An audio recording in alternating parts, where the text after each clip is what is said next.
world is full of different nationalities, cultures and religions, and yet it is overwhelmed with racism. It affects everyone in some way, and even sport has not been able to avoid its effects. Over the last century, there have been many occurrences throughout sport, and society's attitude has changed to a zero-tolerance stance. Over the last decade, there have been a number of racist incidents involving football. The Luis Suarez-Patrice Evra row of 2011, the John Terry-Anton Ferdinand case of 2012, and even Kevin Prince Boateng walking off the pitch in 2013. Racism is still a big problem in football and our society. But the question is racism on the rise, or is it more high profile? It's not on the rise, it's just creating a lot more awareness for it. It's the same level as it's always been, but some people didn't know, that's it. I think it's dying out. I think he'll keep dying out. It's been about for years, for decades even. It's just now that high profile people are being involved in it, it's made it more publicised. It's not on the rise, it's going down. I mean, racism in football is so much worse. Days of John Barnes. I think it's worse in places like in Europe and stuff as well, like Serbia. Racism is prevalent in sport, and there has been a massive focus on incidents in football over the last few years. You can go back to the 1936 Summer Olympics in Berlin, where one of the most notorious incidents of racism occurred. It was the time of Nazi Germany, when Adolf Hitler was hoping for domination by the German athletes, and used Nazi propaganda and depicted ethnic Africans as inferior. However, Jesse Owens, an American track and field athlete, surprised many by winning 4 gold medals during the games.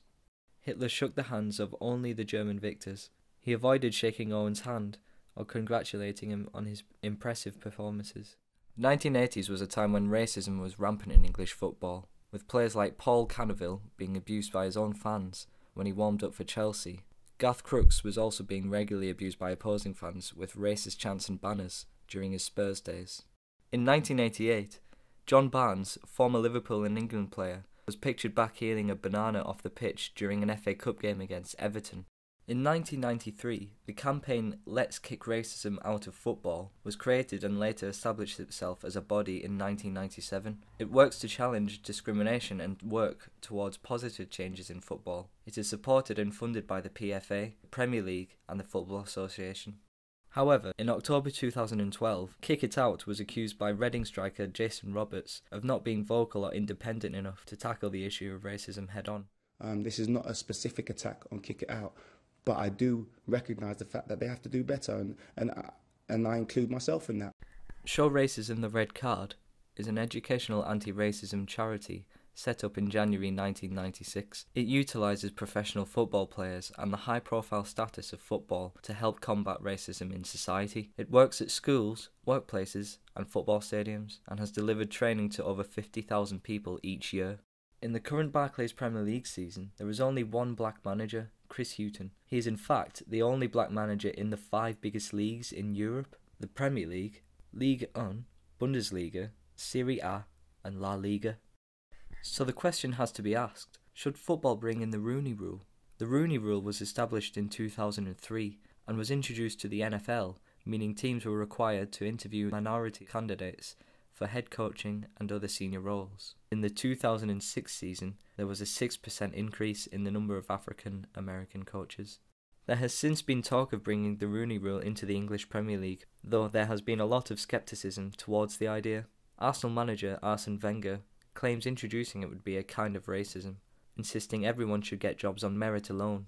In October 2004, a major incident of racism in football occurred when the then head coach of the Spanish national football team, Luis Aragonés, used a racial slur when describing Thierry Henry. He was preparing his team for the World Cup qualifier against France and was overheard talking to one of his players, using insulting racist remarks. Aragonés was fined £2,060 by the Spanish FA. In January 2005, former Arsenal and Barcelona forward Thierry Henry and Nike launched the Stand Up Speak Up campaign against racism. Henry and other high-profile footballers protested against the continuing issue of racism within football and wore the interlocked black and white wristbands. Racism is rife all around the world, and a number of cases have occurred in Italy. One of the biggest was on the 27th of November 2005, when Messina's Ivorian defender Marco Zorro threatened to leave the pitch during a game against Inter Milan. He was taunted by the fans, but was convinced by the other players to keep playing. No action was taken against the Inter fans. Before the end of 2011, the Premier League's biggest racist incident occurred during a match between Liverpool FC and Manchester United on October the 15th. Liverpool's Uruguayan striker, Luis Suarez, was accused of racially abusing United's Patrice Evra during the game, of which Suarez denied. Later, after a 7-day hearing, the Football Association fined Suarez £40,000 and banned him for 8 matches. This was the most severe punishment towards racism in football, showing a much clearer intolerance. The debate regarding the incident is still going on today, questioning whether significant evidence was found. Suarez is said to have used the word Negro, which he claims is a colloquial term for friend in his native Uruguay. Paul Kearns, Deputy Chief Executive of Show Racism the Red Card and Liverpool fan, believes Suarez knew what he was doing. I do agree or understand that certain words in Uruguay may be more acceptable, but it's all about the context in which you use them, and Luis Suarez knows in his heart of hearts that he was using the words that he used to insult and as an insult and to hurt and to get under Patrice Evra's skin. Before the end of 2011, yet another and arguably the highest profile incident came in a match between London rivals Chelsea and Queen's Park Rangers. Chelsea and England captain John Terry was captured on tape racially abusing Anton Ferdinand. Terry was arrested in November and a trial began in July 2012 at Westminster Magistrates Court, where he was later found not guilty.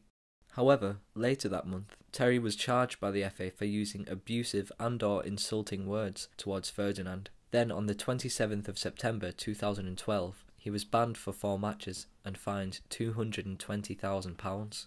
Terry's punishment was contrasted with the ban he received to that of Luis Suarez in 2011. Suarez was given a longer ban because he used the insults repeatedly. Terry was a former England captain and was caught on camera, providing solid evidence against him, yet he only received half the ban Suarez did. In 2012, prior to the European Championships in Poland and Ukraine, there were concerns over a number of issues, one of which was racism, with allegations in the UK of racism in the host nations. Footage showed evidence of anti-Semitic slogans and white power symbols in Poland, with people performing Nazi salutes in Ukraine. Many teams, players and coaches made their opinions clear on the issue during the build-up to the tournament, with Manchester City's Mario Balotelli making his feelings perfectly clear. "I will not accept racism at all. It's unacceptable. If someone throws a banana at me in the street, I will go to jail because I will kill them."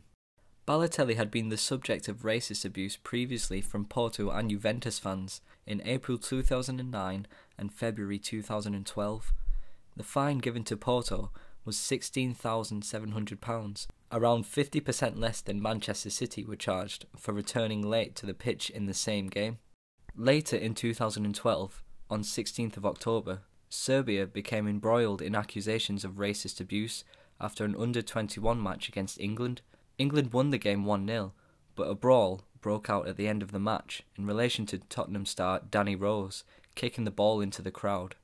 Rose claimed he had to endure monkey chants throughout the game and that it became too much at the final whistle. He was sent off for kicking the ball and claimed that he had stones thrown at him whilst taking a throw-in. The Serbian Football Federation was fined just £65,000 for the actions of their fans, players and coaches. The reaction in England was made clear in the newspapers, as many felt the punishment was nowhere near severe enough for a repeat offence.